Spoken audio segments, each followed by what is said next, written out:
Welcome to the Great Detectives of Old Time Radio from Boise, Idaho. This is your host, Adam Graham. If you have a comment, email it to me, box13@greatdetectives.net. Give us a call, 208-991-4783, and become one of our friends on Facebook, facebook.com/Radio Detectives. Well, today's episode is brought to you by the financial support of our listeners. And I want to thank especially Cynthia for sending along a contribution. And as we do with all contributions of $7 or more, we'll be sending access to our premium site. Well, so on some series, it's important to note the date of the broadcast. You might, just by the sheer number of Fat Man episodes we have to play for you, get the impression that the Fat Man was kind of a short series. We have just one more episode of the Fat Man than we did of the Poirot radio series we did a few months back. But the Fat Man was a much longer-lived series. Poirot lasted about one season. But J. Scott Smart played the Fat Man from January of 1946 to September of 1951. This was a very long incumbency in a role for any character. For comparison, how long did J. Scott Smart play the Fat Man? He played that character longer than Bob Bailey played Johnny Dollar. He played that character longer than Sam Spade was even on the air with both stars. This was a very long-running and popular series just because of some of the factors working against it. We don't have a whole lot in circulation, but always keep that in mind. All right, well, now it's time to listen to today's episode. It is from July 8th, 1946, and the title is The Black Angel. Weight, 237 pounds. Fortune, danger. Who is it? The Fat Man.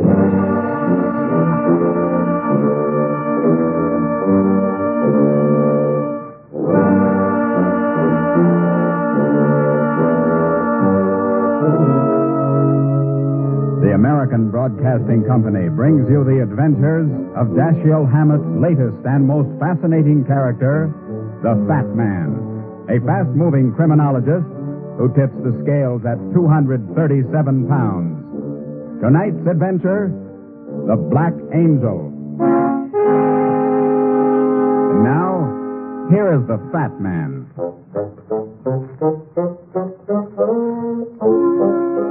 A fat man is not supposed to have the physical endurance and staying power of the thinner, leaner boys.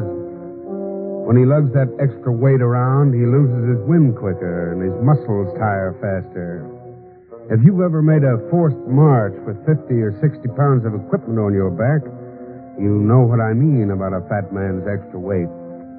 But quick thinking will save a tremendous amount of energy.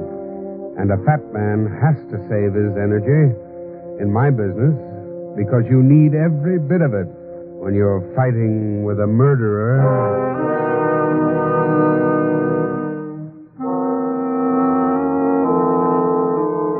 It's funny how much you can tell about a person at a glance, especially if you've trained yourself to take in everything.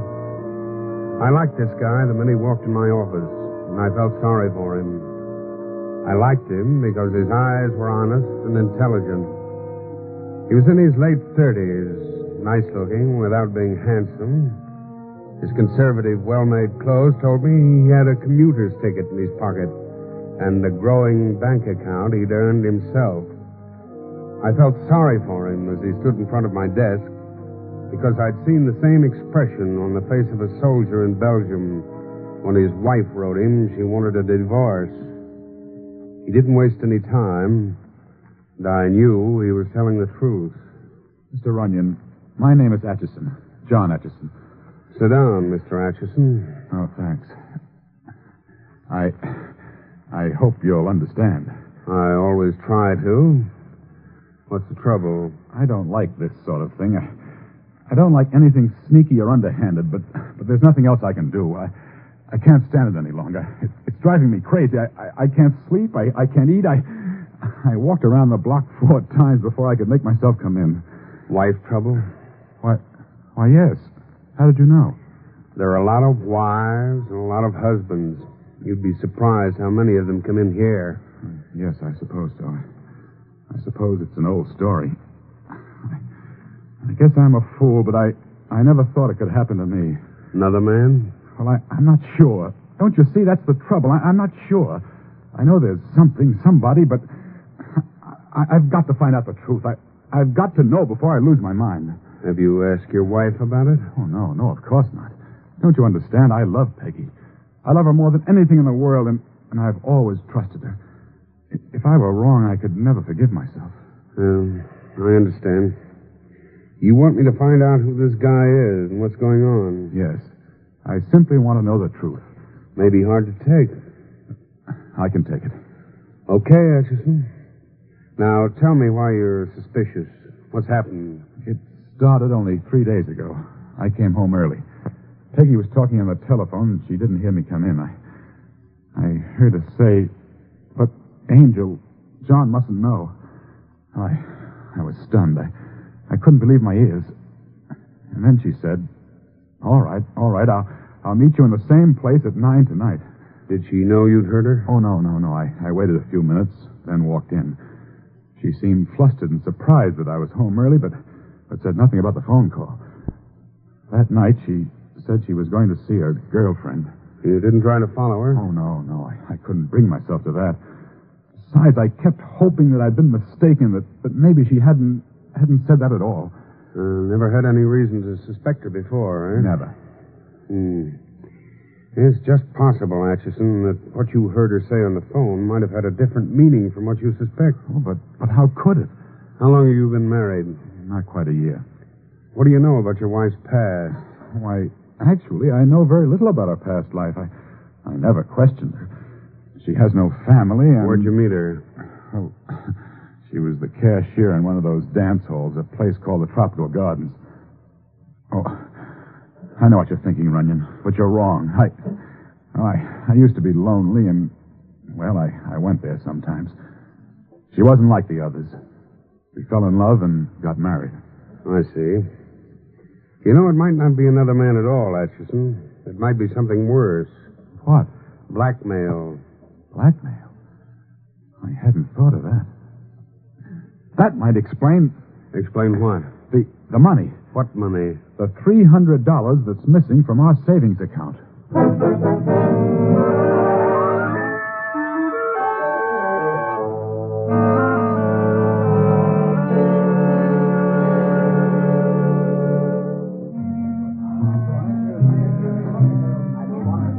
Say, you fat men sure know how to dance, don't you?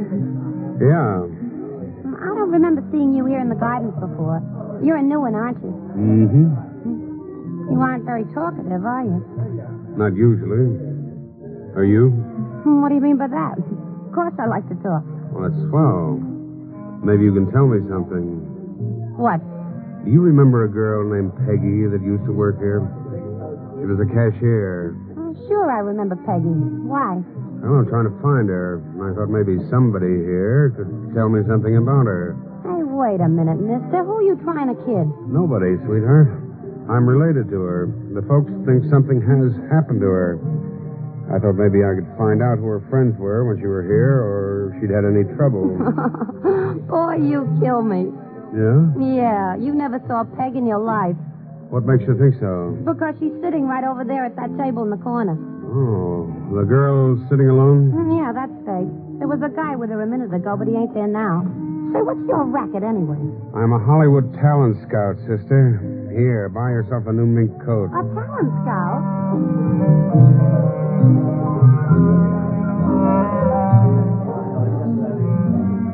Hello, Peggy.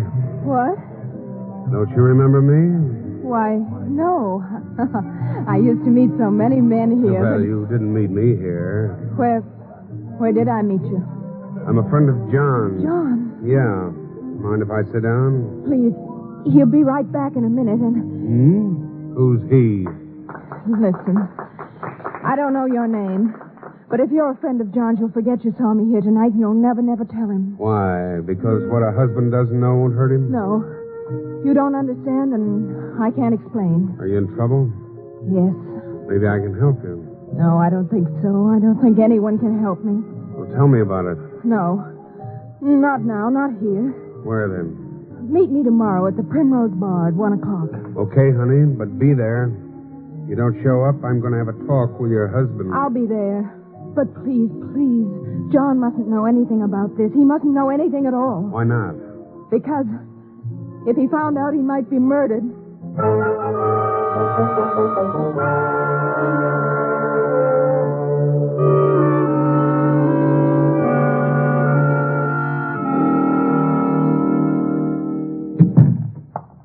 Runyon?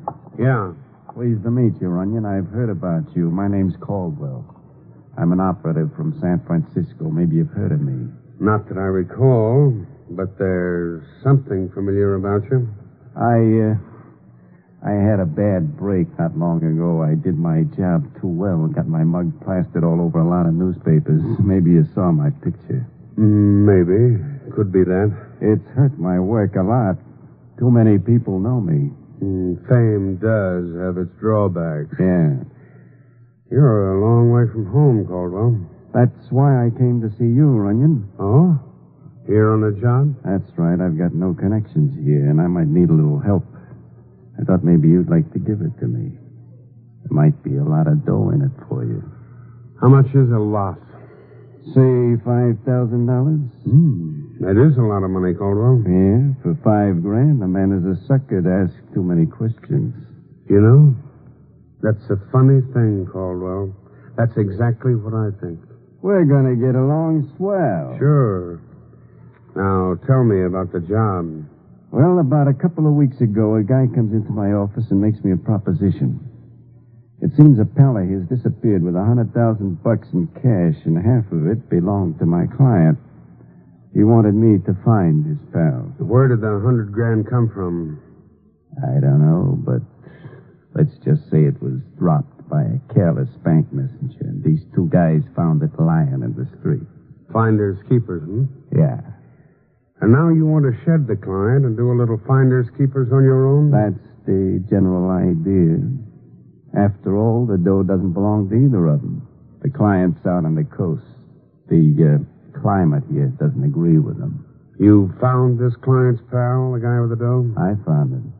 He's here in town, registered in a hotel under a phony name. And the money, you think he's got it with him? I think he's got it hidden somewhere in his hotel room. Where do I come in? And why, if there's $100,000 in it, do I only get $5? A minute ago, that was a lot of money. That was a minute ago. It's still enough for what I want you to do. I'll do the tough part. What's the easy part? All you do is get this guy out of the hotel and keep him out until I can give the room a good going over and get the dough. Oh, that does sound easy. It's a cinch. Once I get the money out of the room, we're safe. He can't go to the police. What about your client? Don't worry about him. Well, how do I know you won't cross me up? You don't know it. You just have to trust me. I don't like it. It'd be a sap to pass up such an easy $5,000. I won't cross you. Well, how do you know I won't go to the cops for this story? What good would it do? You don't know these two guys? Besides, there's another good reason why you won't do that. What's the other reason? This gun in my pocket. Oh, you play rough, Plenty rough. Well, how about it? Is it a deal?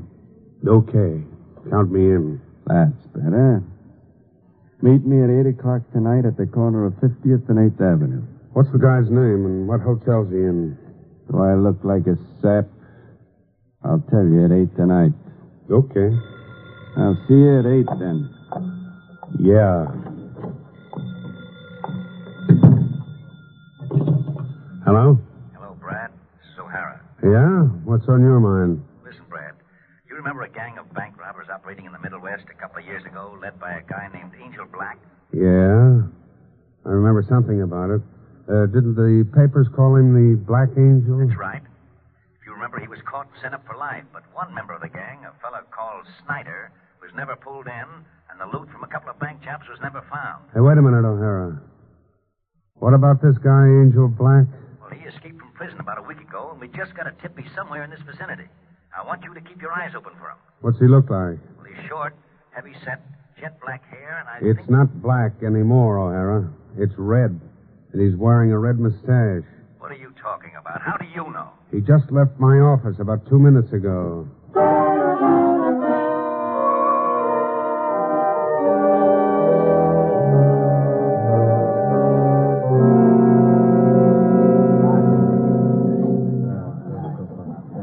You're late. Yes, I know.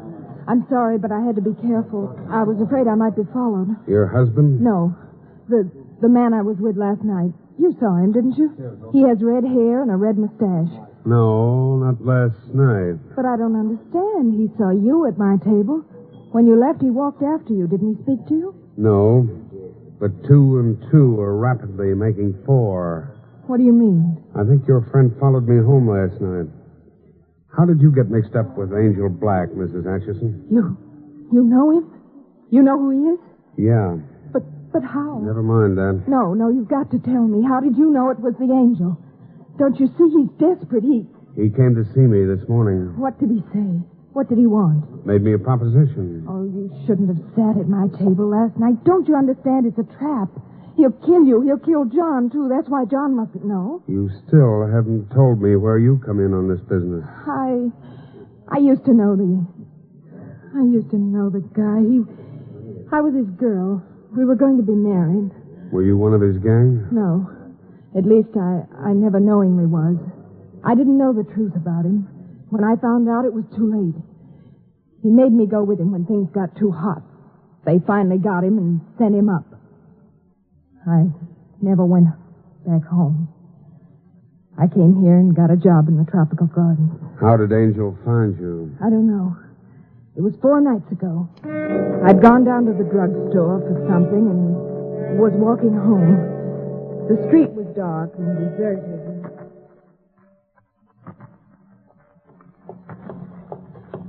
Hello, Peg. What? Who are you? Don't you recognize me, Peg? Angel. Yeah. Who else? Let me look at you. But, Angel, how did you get... Never mind that, baby. I'm out, and I come back for No, you. no, Angel, don't, please. For 2 years, I've been waiting for this. Let go of me. Hey, wait a minute. What's the idea? No, Angel. Please, don't you understand? I'm married now. I'm happy. I've tried to forget all that. You're not forgetting anything, baby. You're leaving with me. They won't get me again. Listen, Peg, I know where the money is. Money? Yeah, $100,000.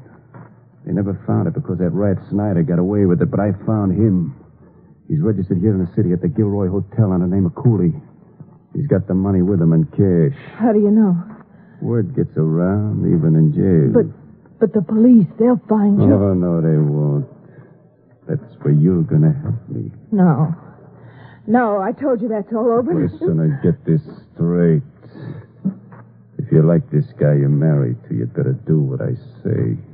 You wouldn't. Wouldn't I? Now then, I need some dough to get some clothes and dye my hair. You're going to give it to me. But... If you want your husband to keep his health, you'll have it for me tomorrow. And don't try any funny business or you'll get it, too. All right, I'll get you some money, but afterwards... Afterwards, you're coming with me. After I knock off Snyder and get the dough. Kill? Yeah. And anybody else who gets in my way. Don't you forget it. Next day, I I gave him $300. And then last night he insisted I meet him again. You're sure it's the Gilroy Hotel Snyder is hiding in? Yes. What can I do? What if John finds out? Just sit tight and play along with Angel. Agree with anything he says. Personally, I don't think you'll hear from him again. Why not? Because tonight he's planning to kill Snyder, get the money, and then kill me.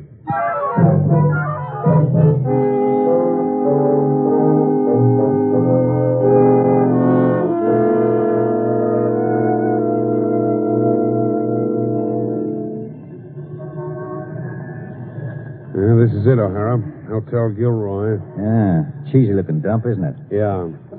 Nevertheless, let's go in.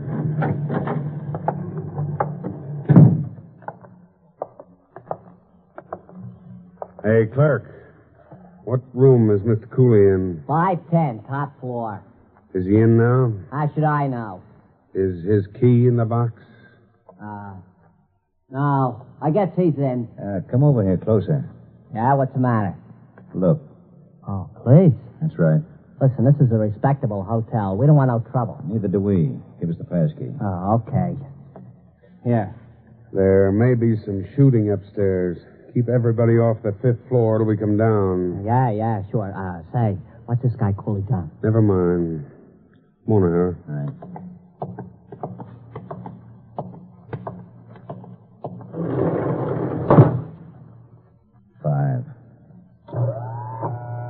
What time is it, Brad? 10 after 3. The other one was to meet you at 8 tonight? Mm-hmm. 5 hours from now. Well, here we are.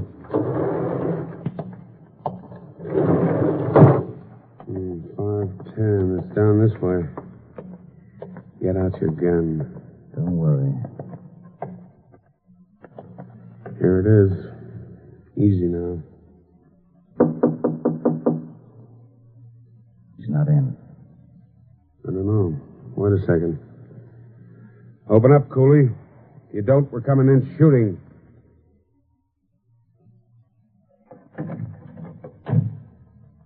Come on. Brad, look. No wonder he didn't answer. What a mess. See if it's Cooley. Yeah. The back of his head smashed like an egg. So Angel got here first after all. Maybe it was an Angel. Of course it was. Look at this room. He really tore it apart. Looking for the money. I wonder if he found it. He must have. That much money in cash would be hard to hide. And what are you going through his pockets for? I'm looking for the key to this room. Hasn't got it on him. I wonder... What?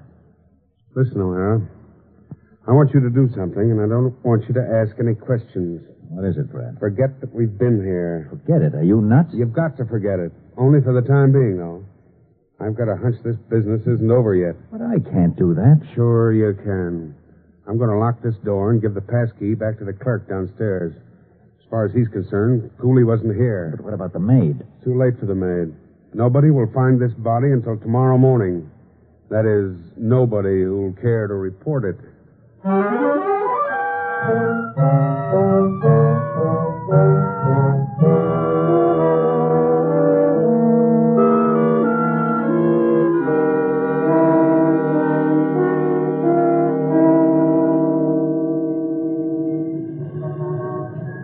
Quick, O'Hara. Over here in this doorway. You're crazy to try and pull this alone, Brad. I shouldn't let you do it. Now, take it easy. I know what I'm doing. Angel's no fool, and he can spot cops a mile away. If you had men planted near me, he'd never make his play. This way, I can get him for you alive. But you said yourself he was gunning for you. Not the way you think, O'Hara.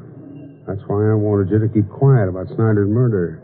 I don't get it. I think he's going to try and frame Snyder's murder on me. On you? Sure. Don't you see? It'd be a cinch. That is, it would have been if we hadn't already found the body. As long as he thinks I'm a dumb dick trying to pick up an easy $5,000, he can't miss. Why? He'll meet me, send me up to the room, supposedly to get Snyder out. Then he'll tip the police. Oh, I get it. Sure, they'd catch me there red-handed. Yeah, but suppose the girl tips him off that you know who he is. That's a chance I've got to take. For the time being, I'm betting she's on the level. Everything ought to go okay, unless... Unless what? Unless Angel didn't kill Snyder. But you don't think... It's a possibility. Okay, O'Hara, it's nearly 8. Stay here in this doorway. I'm going to walk down there now and meet Angel. Don't show yourself. But if we start walking, follow us and be sure he doesn't spot you. Okay, Brad, but be careful.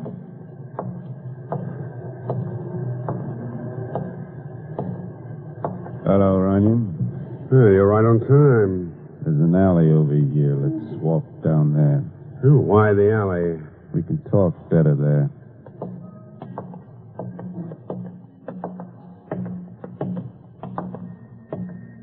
Okay. What's the deal?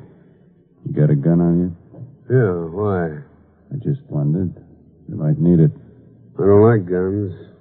That wasn't in the deal. I know, but this Cooley's a tough baby. Cooley? Yeah, that's his name. Now, listen. Here's what I want you to do. He's living on a little cheap hotel at Gilroy. It's on Clover Street. His room is 510. How do you know if he'll be there? I don't know for sure, but he never goes out. That's why I needed help on a deal. To get him out of the room. Oh, I get it. You go over there and bust in his room. Got a pass key? Sure. Good. Don't knock. Just go right in. Act tough. Tell him you're the house dick, that the manager wants to talk to him about his bill or something. When you get him downstairs, call him Mr. Jones. He'll say that isn't his name. You've made a mistake. Apologize and insist on buying him a drink. It sounds simple enough, doesn't it? Sure. In the meantime, No, Angel.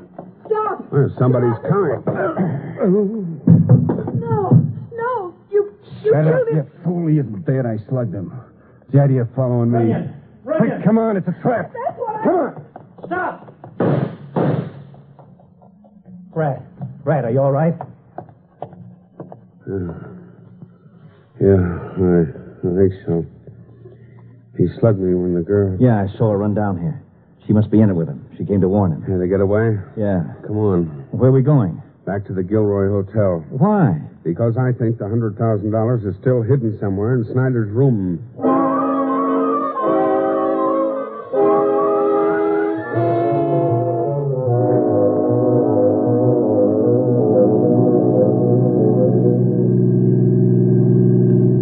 What makes you think the killer didn't find the money? Two things, O'Hara.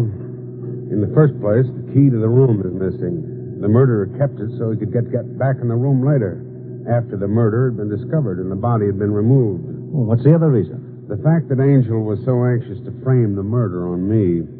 If he'd gotten the money, he wouldn't have bothered with me. But he came to you before he killed Snyder. Yeah, but when he first came to me, I think he was planning to kill me in the alley. But why? Because he'd seen me talking to the girl the night before, and he knew I was a detective.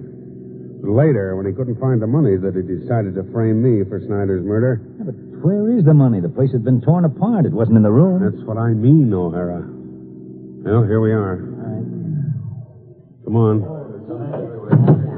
Hey, I wonder what's the matter. All the people running toward the side of the hotel. I don't know. Oh, here comes the room clerk. What's the matter back there? Oh, and 510 just jumped out the window. Say, aren't you the dick? Quick, O'Hara. Let's go here. Stand back. I'm from police headquarters. Why, that's not Mr. Cooley. No, it's Angel Black, and he's dead.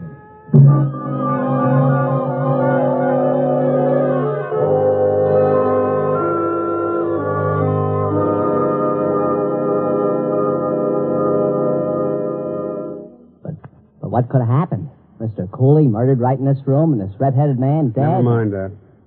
You say this red-headed guy came in with a girl about 15 minutes before you heard the crowd yelling outside? Yeah, it may have been less than that. And this other guy, the one who came in after them. Well, he seemed nervous. He was nice-looking, about 35. He asked what room Mr. Cooley was in. I told him, and he went up. Several minutes later, I heard the noise outside and went out, and, well, you know the rest. Oh, wait a minute. Who was this third guy, Brad? Must have been Atchison, the girl's husband. What was he doing here? He must have followed his wife, or Angel. Oh, well, then it's plain enough to me, Brad. Yeah? Sure. Angel and the girl bump into Snyder's room. He finds the money. The girl's husband comes in. They have a fight, and Angel gets shoved out the window. The girl and her husband take the money and beat it during the confusion downstairs. That's a good story, O'Hara. But that isn't what happened. Well, the money's gone, and it wasn't on Angel when he was shoved out the window. He wasn't shoved, O'Hara. Are you trying to tell me he committed suicide? No, it was an accident. An accident? Are you nuts? The girl and her husband killed him for the money. They couldn't have done that, O'Hara. Why not? Because the money is still where Cooley hid it. Where? Come over here by the window. Look, O'Hara, on that little ledge around the corner. Well, I'll be... A briefcase. Yeah, and it's got the money in it. Then Angel must have been trying to reach it. You see, you can't reach it from here. You'd have to climb out onto the ledge. Yeah. He must have seen the briefcase and climbed out to get it. The girl saw a chance and shoved him over. We'd better get out an alarm to pull her in right away. Now, hold it, O'Hara. The only thing that girl did was try to save her husband's life and happiness. She loved her husband, O'Hara. But still, she must have shoved... Look here. See how slick this ledge is? The guy slipped as he was reaching for the money. Yeah. Yeah, I guess you're right at that. Sure I am. He was in a hurry, O'Hara, and he fell. And a black angel doesn't have wings.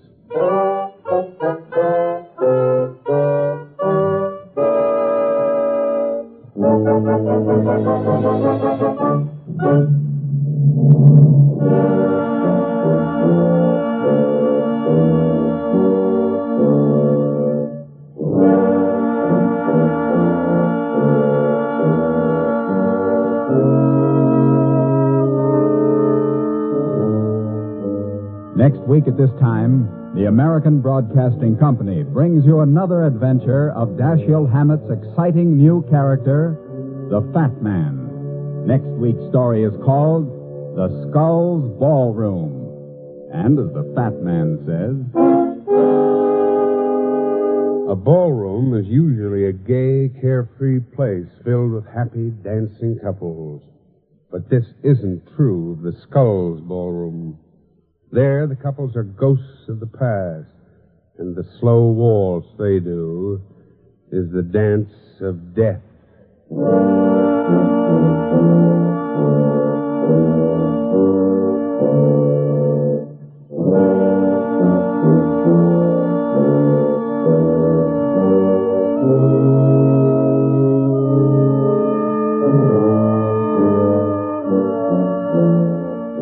Tonight's adventure of the Fat Man, played by J. Scott Smart, was produced by Charles Powers. Music was under the direction of Bernard Green. Sergeant O'Hara is played by Ed Begley. This is Gene Kirby speaking. This is ABC, the American Broadcasting Company. Welcome back. I just absolutely love the way these shows are written. And the endings so often diverge from what we traditionally expect from radio detective shows. Just incredibly clever writing, and Jack Smart absolutely on all the time. So I'm eagerly awaiting bringing in next week's episode of The Fat Man. Join us tomorrow for Let George Do It. In the meanwhile, send your comments to Box 13 at greatdetectives.net. Follow us on Twitter at Radio Detectives and call us 208-991-4783. From Boise, Idaho, this is your host, Adam Graham, signing off.